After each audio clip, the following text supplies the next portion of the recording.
This program contains coarse language.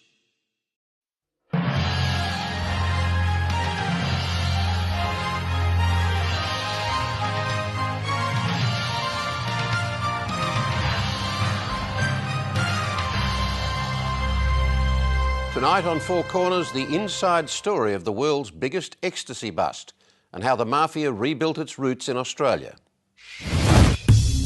Here we are some 30 to 40 years later, the same families involved in major drugs still from that time. You will have the baton passed essentially from father to son, from father to nephew, and they will continue to use those very strong family links and will take over essentially the family business.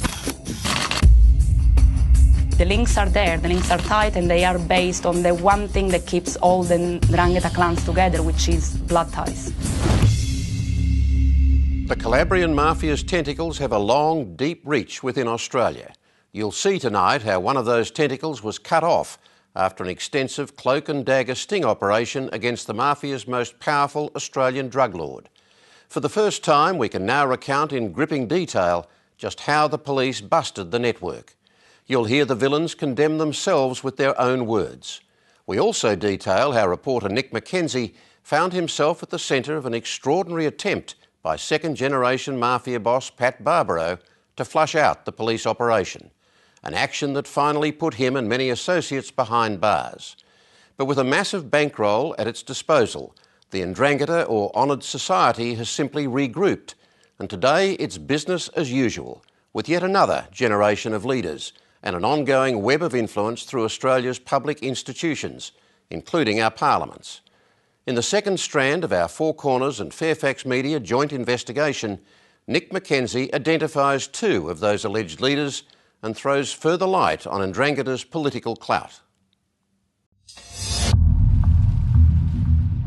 In the darkness of an August night in 2008, heavily armed federal police launched a series of sweeping raids across the country. The raids were the climax to one of the most ambitious organised crime investigations in Australian history. They targeted one of the world's most secretive and powerful international mafia organisations, the Calabrian Ndrangheta, or honoured society. The Calabrian Mafia in Australia is the longest running crime organisation that we've ever had. It's been continuously operating for nearly 93 years now, and looks as though it's going to go for another 100.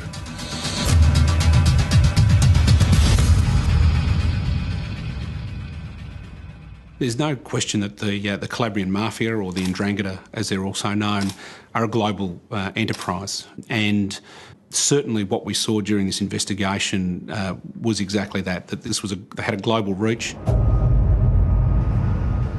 The story of this enormous Australian police operation started in June 2007 with the discovery on Melbourne's wharves beyond all expectations. At the time of the seizure, it was the largest seizure of ecstasy in the world, and some 15 million tablets were actually seized by the police. We're talking about 4.4 tonnes of ecstasy, an enormous value of drugs. We're talking about $500 million worth of ecstasy. The drugs had been carefully hidden inside a consignment of canned tomatoes imported from Italy. Federal police secretly seized the drugs and then put the container back on the wharf, hoping to arrest whoever showed up to collect it. As the shipping container sat unclaimed on the dock, the suspected drug plotters gathered at this Melbourne hotel.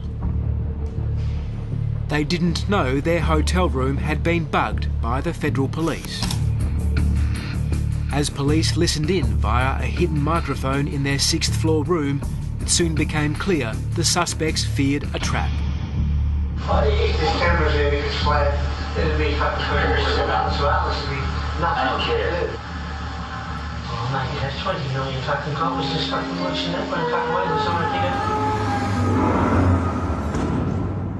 As days became weeks with no one arriving to claim the shipment, lead investigator, Detective Superintendent Matt Warren, feared something had gone wrong. Your emotions are up and down. You know, you've got that constant expectation that someone will come and that you'll get a result. And when that's looking less and less likely, without question, it's disheartening. Police soon realised why no one had come to collect the container. Due to a clerical mix-up, the drug importers never got the phone call to confirm their shipment had arrived. They had no idea if their container had been lost, stolen or seized. The number, we would allege, on the paperwork was a false phone that would go to the criminal syndicate, and they would redirect the container to a warehouse under their control. Well, of course, that didn't occur for them. They never received the call.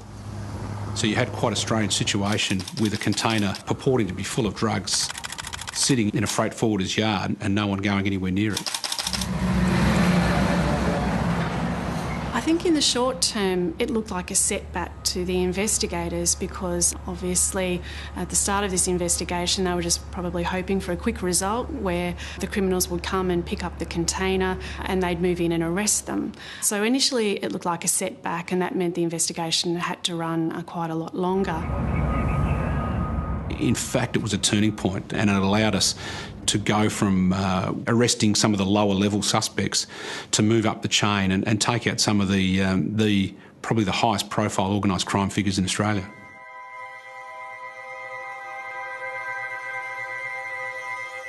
The men police had under surveillance were suspected members of Australia's most notorious mafia cells. The man at the centre of the group was a New South Wales mafia boss called Pasquale Pat Barbaro.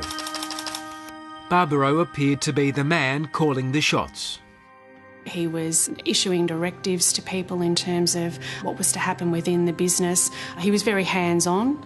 I think he was in the detail of this business. He certainly wasn't a hands-off manager. I think the evidence very much revealed him to be very busy, very active, hard-working. And what we saw was a man who was driven. He was energetic. He would drive their operations. He was very much a leader. As the suspects discussed what had gone wrong with their shipment, their hotel room conversations were being monitored on a police listening bug. It recorded members of the group discussing whether to storm the port of Melbourne to find their missing drugs. I don't know what control they have over the fucking docks there. It's routine. I've told you on the map and just said, this is how it is. The crane driver on the side, like picks it up with some of the back outside. See, there's no harm down there, and no one's harm. For the criminals, they were madly scrambling to try and locate the container, because at that point it had gone missing, and certainly it became very clear to them, although they weren't able to confirm that the container had been intercepted. The listening bug also revealed associates of Pat Barbaro describing his growing fears that either police or another criminal syndicate had seized his drugs. That's devastating. It's fucking shock. But what he's got to realise now, he's got to realise that he's been given the drugs. Our view was that if we continued to investigate them, they would need to talk about the fact that they had not received these pills, that they had lost. They're talking about a huge financial blow to a syndicate. There would be a lot of people who would be owed a lot of money. There'd be a lot of people who would have had an expectation of receiving a lot of money out of this. So therefore, people need to talk, they need to discuss. And that was where we were hoping that we would start to gather some evidence of what had occurred. What I'm saying to you is this is most likely the trafficking. Police believed if they followed Pat Barbaro, he could lead them into the heart of the secret operations of the Calabrian Mafia. The investigation soon headed to Barbaro's hometown of Griffith in New South Wales, the historical epicentre of the Ndrangheta in Australia. Certainly in the early stages of his life, he was convicted over cultivation of marijuana plants, and that's fairly common in the Griffith area. We've seen historically the Calabrian mafia involved in marijuana crop growing in that sort of New South Wales area, that Griffith general area. In the 1950s, thousands of Italian migrants came to Australia to seek new lives. Many honest families from the mountain villages of Calabria were drawn to the rich farmland around Griffith in the New South Wales Riverina district. In the decades that followed, a small number of Calabrian migrants began amassing unexplained wealth. They lived a life that was quite separate to the traditional Griffith resident, in that they were building big homes. If it was a dry period, it didn't seem to worry them. They still had the money. They didn't do it tough like many of the farmers and others in Griffith were doing it, and it caused a lot of concern, and I can understand why. In the 1970s, Donald Mackay, a local furniture shop owner and political candidate, began campaigning for police action against local farmers suspected of secretly growing marijuana. After police busted a huge local marijuana crop, Mackay suddenly became a marked man. In 1977, he disappeared after leaving a local pub.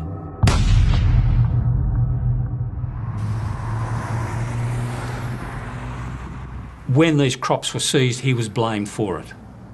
That's what caused his murder. He had cost the Calabrian mafia too much money. It was time to stop. If we can get rid of Donald Mackay, we can get back to growing the crops. That was a simple logic of it.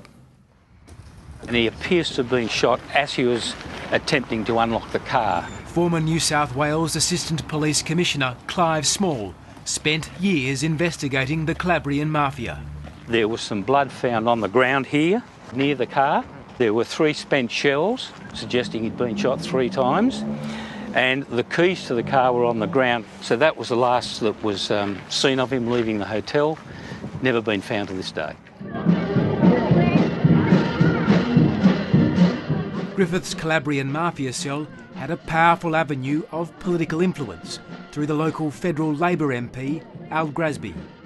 When Grasby visited Calabria as Immigration Minister in 1974, he was treated to a hero's welcome.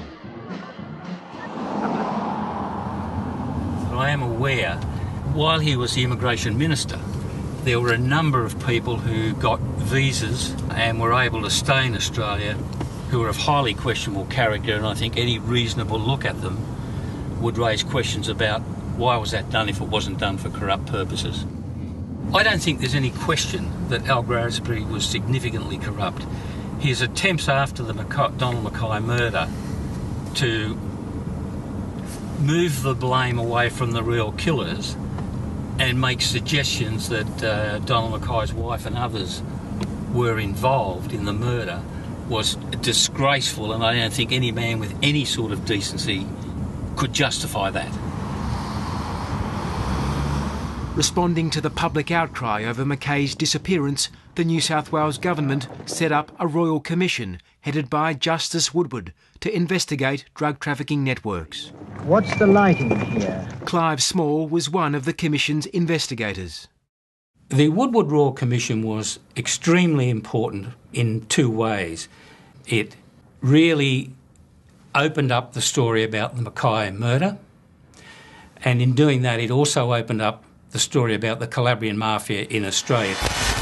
Among the men investigated was a local farmer, Frank Barbaro, nicknamed Little Trees for the new orchards he'd planted.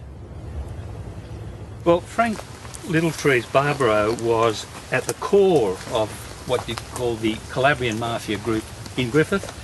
He was one of the first to be growing substantial crops, and he was one of the first, Woodward found, to have significant additional and unexplained flows of money. This is money from the money marijuana? Coming from the marijuana crops. Okay. Frank Littletrees Barbaro had a son he named Pasquale, but who everyone else called Pat. Pat Barbaro learned the family trade. Pat Barbaro is clearly one of those people that we hear about being classic mafia. That is, he's born into the family, which is already a significant part of the Calabrian mafia or a family clan. So he's been born into the Calabrian mafia, into one of the head families.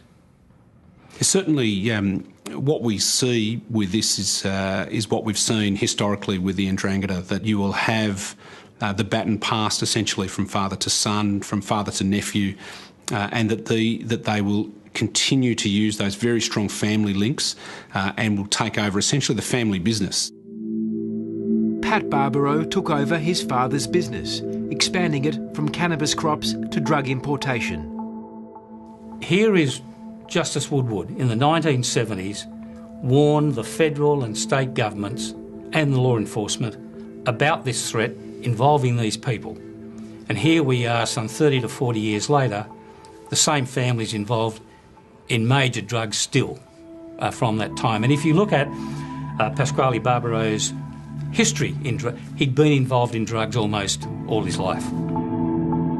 Clive Small says that the Woodward Royal Commission's recommendations to launch a long-term anti-mafia campaign were ignored. Soon the mafia faded from public view.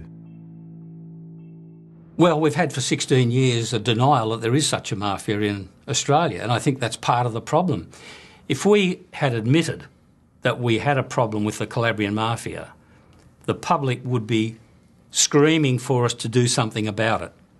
If we say it doesn't exist, then we don't have to do anything because there's nothing to respond to.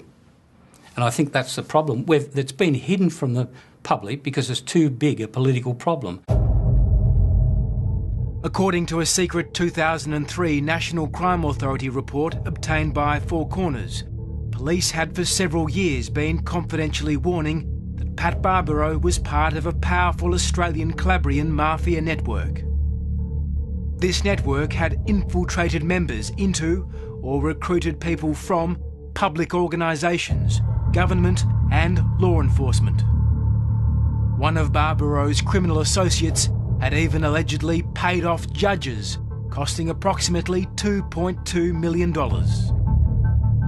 Barbaro himself was suspected of using the profits obtained from cannabis cultivation to finance the importation of drugs from overseas. Certainly by late 2006, early 2007, we were well aware of his prominence and that he was extraordinarily active in international crime.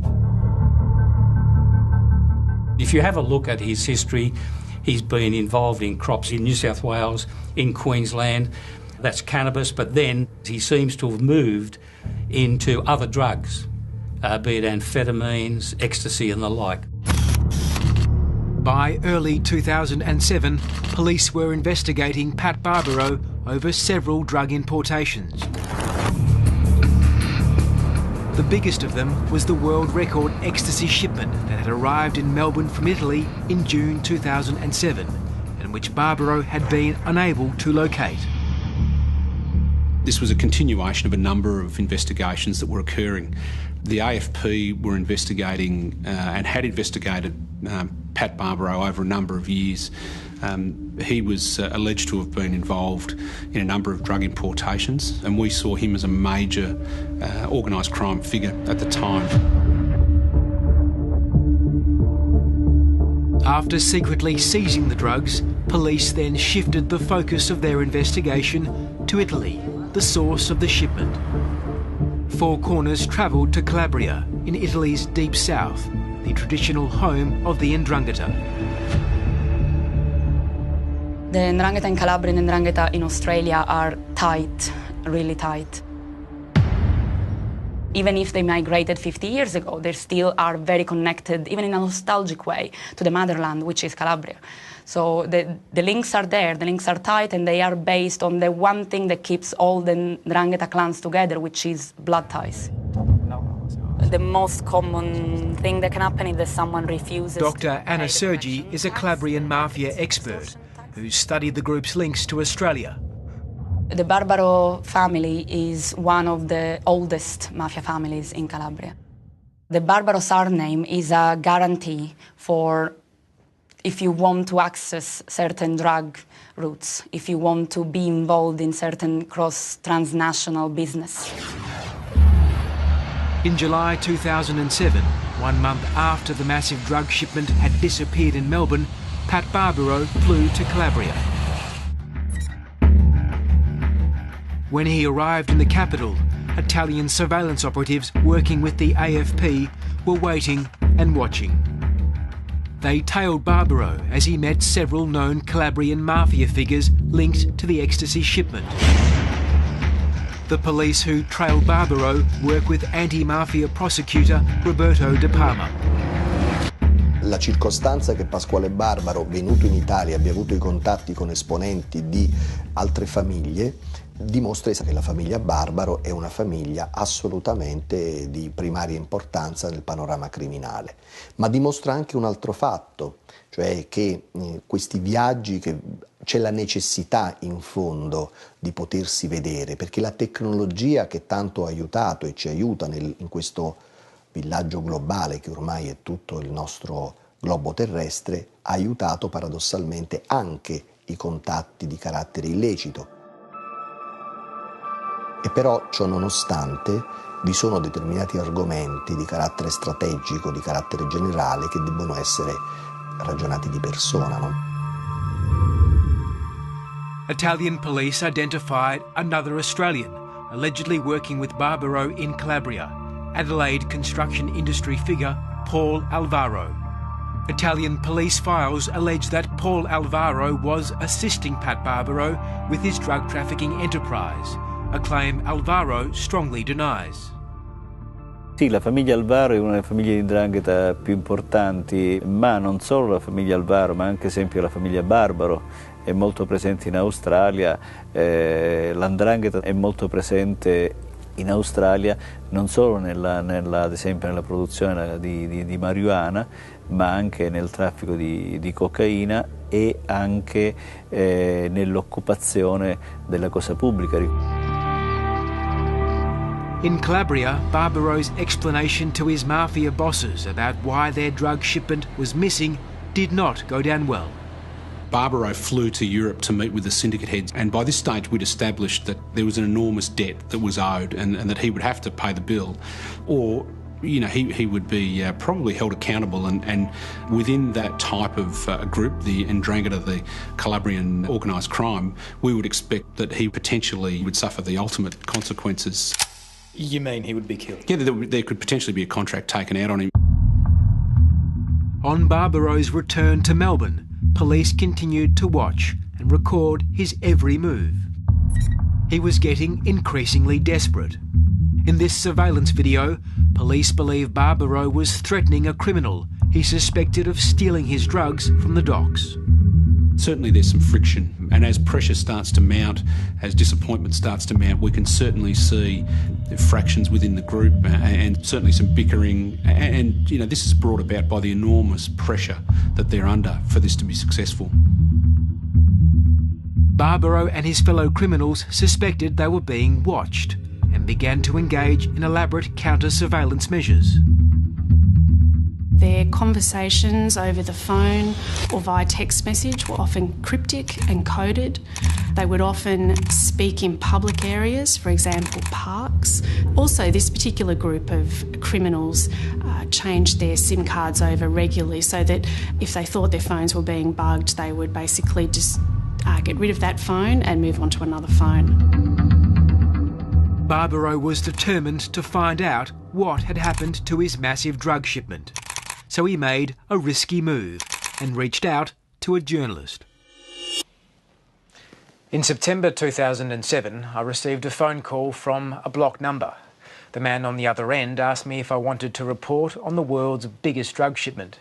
I didn't know it then, but that man was Pat Barbaro, and he wanted me to confirm that the drugs had been seized by police, and then to report this so it could be read by his bosses back in Calabria.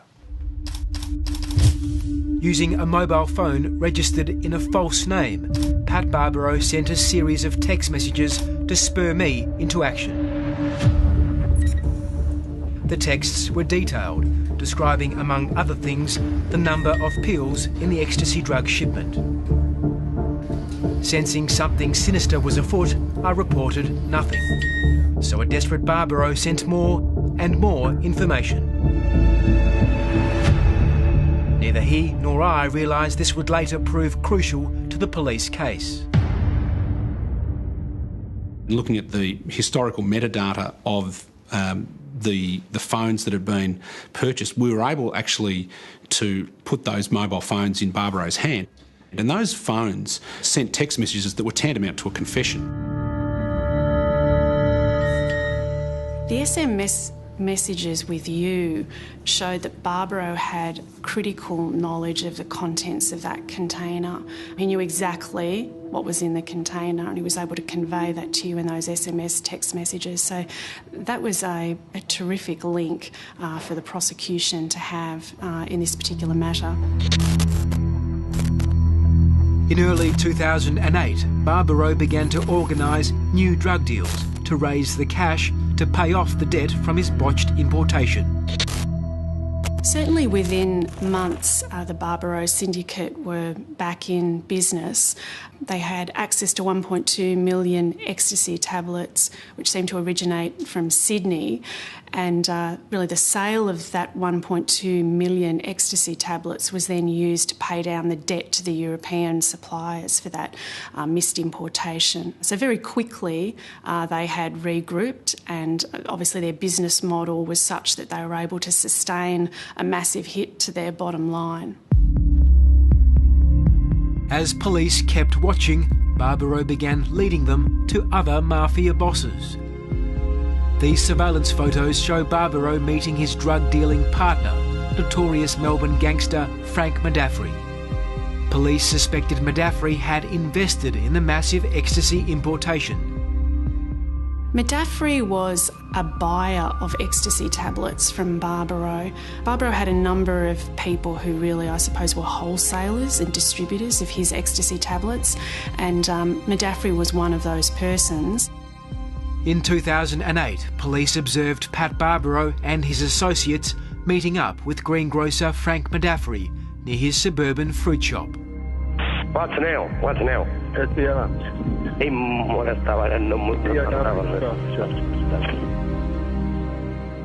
Barbaro handed Madaffri boxes, which police suspected contained drugs. Ultimately, we were able to prove that Madaffri trafficked in around 57,000 ecstasy pills for Barbaro, valued at between, I think, about $1.2 and $2.2 million. Like Barbaro, Frank Madaffri's roots were back in Calabria, where he'd racked up a serious criminal record before sneaking into Australia on a tourist visa in 1989. Last week, Four Corners revealed how Frank Madaffri used an extraordinary network of political donors, including his brother, Tony Madaffri, to lobby politicians to overturn a deportation order. Frank Madaffri was allowed to stay in Australia, despite Victoria police warning he was a dangerous mafia figure. Clearly he served an apprenticeship, and a fairly violent one, in Italy before he came to Australia. Well, I think he's a significant figure. He's been involved for a very long time. By 2008, Frank Madaffri was busy trafficking drugs supplied by Pat Barbaro. He was also issuing threats to other drug dealers who owed him money. E non mi sono rotto i pacchi coglioni e ora pigliare un fa che mangio. Ma che fici? Sono là di mia mamma. Io non ti chiedo quadrati, io mi cione quando vanno con i quadrati se una roba e ci siete cose da ciuccipi. E ci dice che un profitto voglio io. Non è tu fa che ne sai, se no si mangia un cannarosso.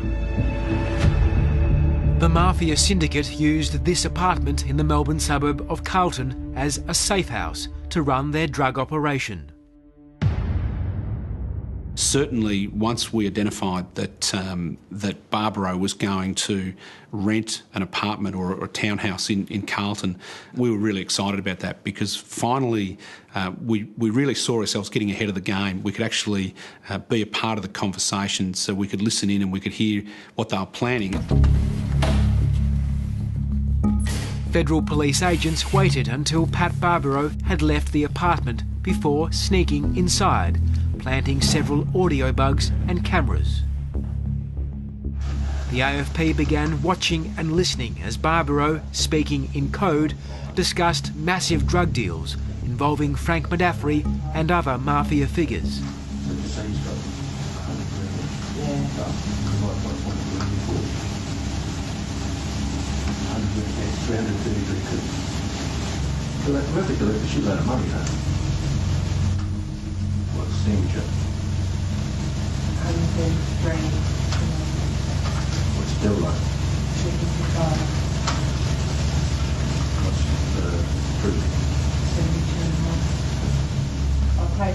The bug picked up Barbaro reviewing his books of account. He kept quite comprehensive books of account which related to the drug trafficking business, and that would list customers and the amount of pills that had been sold to them and the amount of money that was owed to him. So both the camera and the listening device in that unit provided very compelling evidence. In August 2008, after months of surveillance work, the federal police team headed by Matt Warren had finally gathered enough evidence to step out of the shadows and move against the mafia bosses. In the pre-dawn darkness, heavily armed police massed at assembly points in Griffith, New South Wales, Melbourne and Adelaide, knowing some of their targets were unpredictable, armed and dangerous.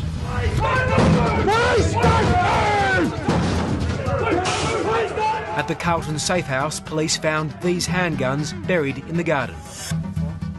Inside Pat Barbaro's Griffith mansion, police found guns, drugs and cash, along with a Scarface poster.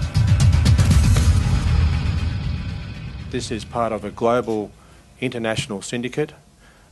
This is a major disruption to transnational organised crime, both in this country and abroad.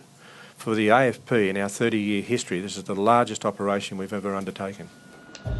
The allegation that you, Francesco Medafri, trafficked a substance, the substance being MDMA, and that the quantity trafficked was a commercial quantity. Do you understand that? Ha capito questa accusa Sì, che le fanno? ho capito. Yes, I understand. What can you tell me about that allegation? Cosa ci sa spiegare? I I don't know anything about this bullshit. When he was formally interviewed by police after his arrest, Frank Medafri denied any involvement with Pat Barbaro's drug syndicate. I'm trying to establish whether you owe Pasquale Barbaro $32,000. 32.000 dollari. No. No? No, you don't.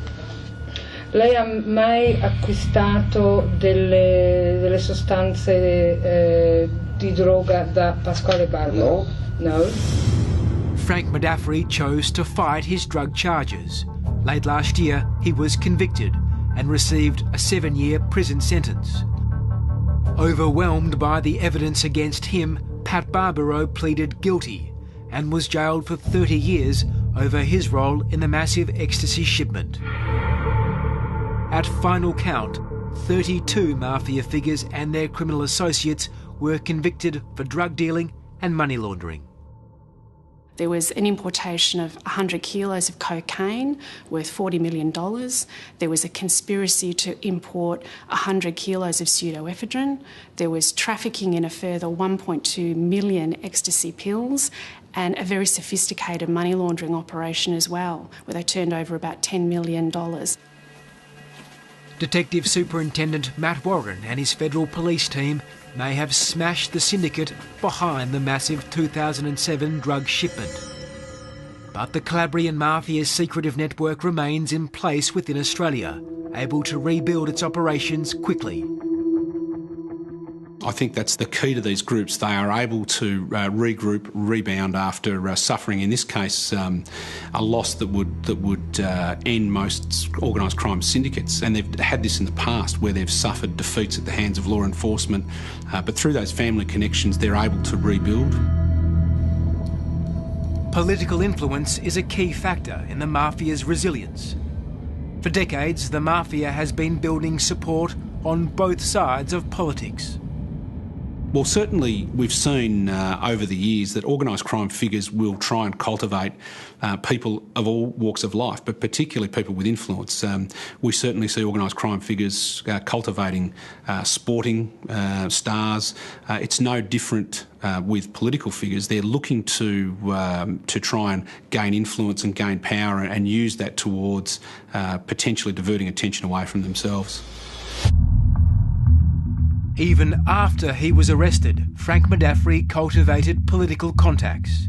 Councillor wasn't on. Victorian Labor Party delegate Michael Tetty has previously worked in the state ALP head office, as well as for federal MP Kelvin Thompson. These days, Tetty is an ALP councillor at Moreland City Council in Melbourne. They misused our money under your watch. Four Corners has established that Tetty spent months doing Frank Modaffri's banking and running his fruit business at the same time Modaffri was facing drug charges. While there is no suggestion Tetty was involved in drug trafficking, he allegedly supplied a gun to one of Frank Modaffri's mafia henchmen. Tetty was later found guilty of carrying a loaded gun in a public place and placed on a good behaviour bond. Four Corners can also reveal that another Frank Modaffri associate worked in the office of then Labor Senator Mehmet Tillam. This Modaffri associate is currently facing criminal charges over a violent bashing. He got his job in the Labor Senator's office with the help of Michael Tetty. There is no suggestion that Mehmet Tillam knew that either Michael Tetty or the man he employed were associates of Frank Modaffri. I'll cut straight to the chase. Does any political figure have any business working, associating with someone like Francesco Modaffri? I would suggest that you would need to be very careful in dealings with Francesco Modaffri. As Four Corners revealed last week, Frank Modaffri's brother Tony also has powerful political connections, despite his criminal associations. In 2008, federal police agents observed Tony Modaffri meeting Pat Barbaro and other drug traffickers on several occasions, including this gathering in the middle of a park. Tony Modaffri has never been charged with any crime and denies any wrongdoing. What did the AFP allege to the court about the relationship between Pasquale Barbaro and Tony Modaffri? Well, I think the allegation that we put in court and the court documents would show that they were quite close, for sure. That there was a strong association between them. In 2013, Tony Modaffri hosted a Liberal Party fundraiser at the Stocklands Reception Centre, part owned by his drug trafficking brother, Frank. The guest speaker was State Liberal Senior Minister Matthew Guy, who is now the Victorian opposition leader. Matthew Guy was unaware he was at an event hosted by an accused mafia figure, but other Liberal figures in the room, including federal MP Russell Broadbent, knew of Modaffri's alleged mafia connections. I can't believe our politicians are so dopey that, having known the allegations, that they continue to accept money from the fundraiser. I find that so extremely difficult to understand how they could do it, or how they could be so naive. Victoria's Police Commissioner has made his own assessment of Tony Modaffri, recently banning him from Melbourne's Crown Casino over his alleged mafia connections. What was your reaction when the Victorian Chief Police Commissioner banned Tony Modaffri from Crown Casino? I wasn't surprised by that. Why not? Well, I think once again, we see him as potentially someone who associates and has close associations with established organised crime figures, and they're not really the people that the Chief Commissioner wanted in the casino environment.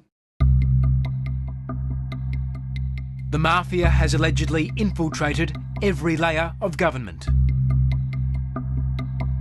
Tony Vallelonga is the former mayor of Stirling in Perth. In 2011, the news broke that Italian anti-mafia prosecutors wanted to question Vallelonga over his alleged dealings in Calabria with a notorious mafia boss. Vallelonga faced the media with his family and lawyer to vehemently deny the allegations. It's hurting me very much. It is very distressing.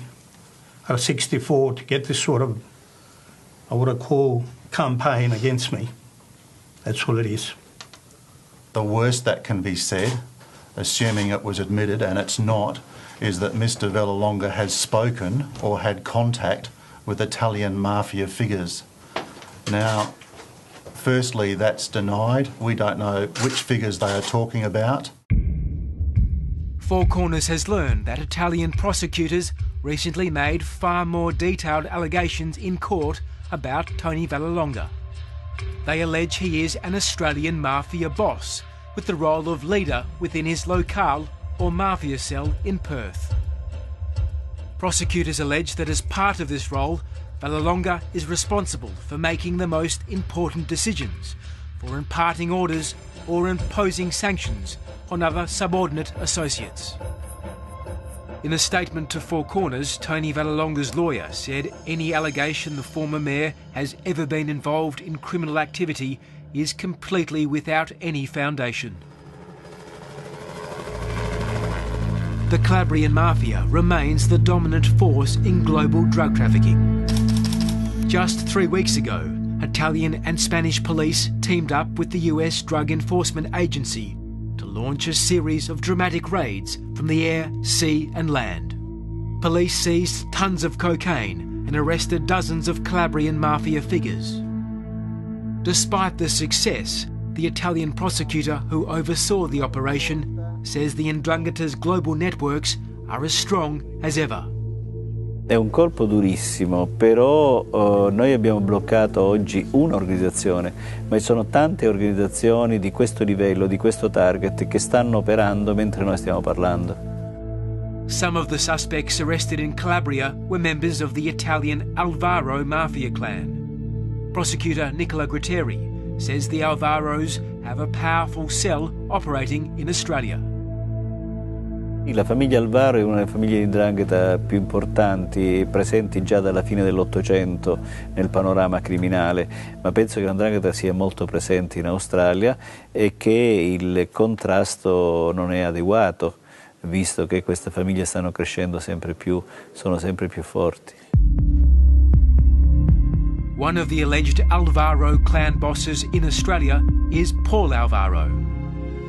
Paul Alvaro was the man police suspected of helping Pat Barbaro import drugs into Australia back in 2007. Italian police files allege Paul Alvaro has, like Pat Barbaro, risen to become a top Ndrangheta figure, allegedly involved in international drug trafficking.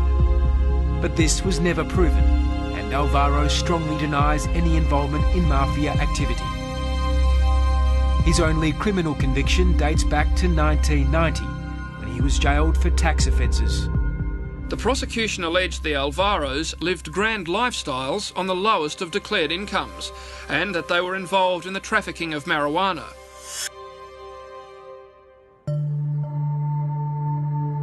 In Calabria, where people have long endured a political system deeply infiltrated by the mafia, prosecutor Roberta De Palma has a warning for Australian authorities.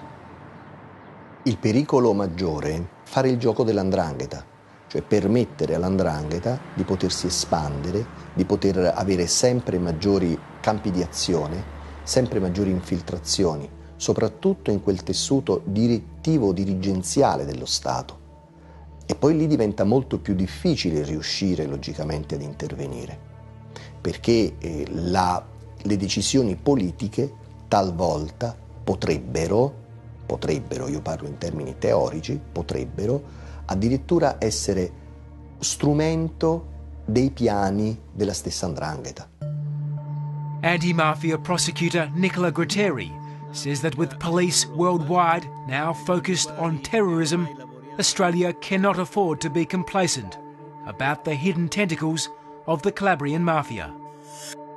Io penso che il problema mafie, il problema 'Ndrangheta, è un problema che deve riguardare l'Australia e di non misurare la presenza o la forza della 'Ndrangheta o delle mafie in genere dal numero dei morti ammazzati per strada o gli spari e le serrande. Capire chi rifornisce i locali di divertimento, le discoteche, i pub, chi li rifornisce di cocaina. da dove arriva questa cocaina, chi la controlla, perché dove arriva cocaina e chi fa arrivare la cocaina, poi con quegli stessi soldi, con i guadagni di quei soldi, compra tutti gli immobili in vendita e in questo modo controlla il mercato, controlla l'economia. The warnings from Italy resonate strongly with the man who led Australia's biggest mafia bust. What we've seen is that these groups are very difficult to defeat. They regroup, they rebound, they reorganise, they have the international connections, which I think is a crucial part of the way they'll continue to operate.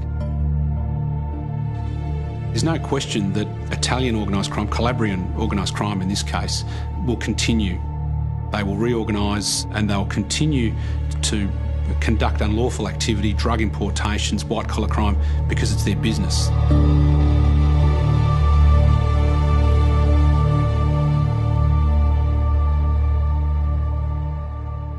Late on Friday, we were advised by the Victorian branch of the Labor Party that it has moved to expel Michael Tetty from the party. Labor MP Kelvin Thompson has told us Tetty only worked in his office for 1 month and he had no idea of Tetty's mafia connections and supports his expulsion.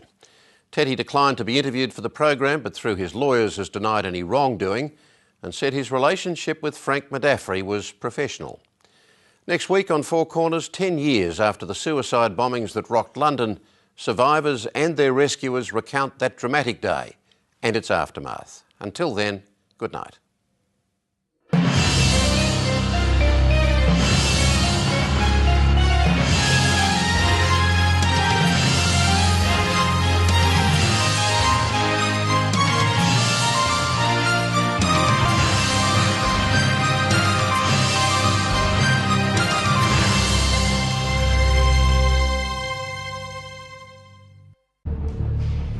They didn't know their hotel room had been bugged by the federal police. As police listened in via a hidden microphone in their 6th floor room, it soon became clear the suspects feared a trap. If there's cameras there, if it's flat, it'll be fucking cameras around as well. It'll be nothing to do. Oh mate, it has 20 million fucking copies just fucking watching that one fucking way with someone thinking. As days became weeks, with no one arriving to claim the shipment, lead investigator, Detective Superintendent Matt Warren, feared something had gone wrong. Your emotions are up and down. You know, you've got that constant expectation that someone will come and that you'll get a result. And when that's looking less and less likely, without question, it's disheartening. Police soon realised why no one had come to collect the container. Due to a clerical mix-up, the drug importers never got the phone call to confirm. 2008, heavily armed federal police launched a series of sweeping raids across the country. The raids were the climax to one of the most ambitious organised crime investigations in Australian history. They targeted one of the world's most secretive and powerful international mafia organisations, the Calabrian Ndrangheta or Honoured Society. The Calabrian Mafia in Australia is the longest running crime organisation that we've ever had. It's been continuously operating for nearly 93 years now and looks like it's going to go for another 100.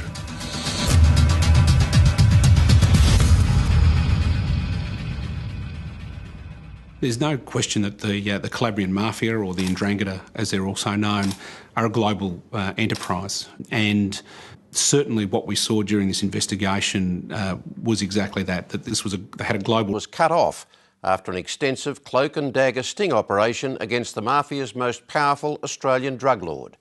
For the first time, we can now recount in gripping detail just how the police busted the network. You'll hear the villains condemn themselves with their own words. We also detail how reporter Nick McKenzie found himself at the centre of an extraordinary attempt by second-generation mafia boss Pat Barbaro to flush out the police operation, an action that finally put him and many associates behind bars. But with a massive bankroll at its disposal, the Ndrangheta or Honoured Society has simply regrouped, And today it's business as usual, with yet another generation of leaders and an ongoing web of influence through Australia's public institutions, including our parliaments. In the second strand of our Four Corners and Fairfax Media joint investigation, Nick McKenzie identifies two of those alleged leaders and throws further light on Ndrangheta's political clout. In the darkness of an August night in Reach. The story of this enormous Australian police operation started in June 2007 with the discovery on Melbourne's wharves beyond all expectations. At the time of the seizure, it was the largest seizure of ecstasy in the world, and some 15 million tablets were actually seized by the police. We're talking about 4.4 tonnes of ecstasy, an enormous value of drugs. We're talking about $500 million worth of ecstasy. The drugs had been carefully hidden inside a consignment of canned tomatoes imported from Italy. Federal police secretly seized the drugs and then put the container back on the wharf, hoping to arrest whoever showed up to collect it. As the shipping container sat unclaimed on the dock, the suspected drug plotters gathered at this Melbourne hotel. This program contains coarse language.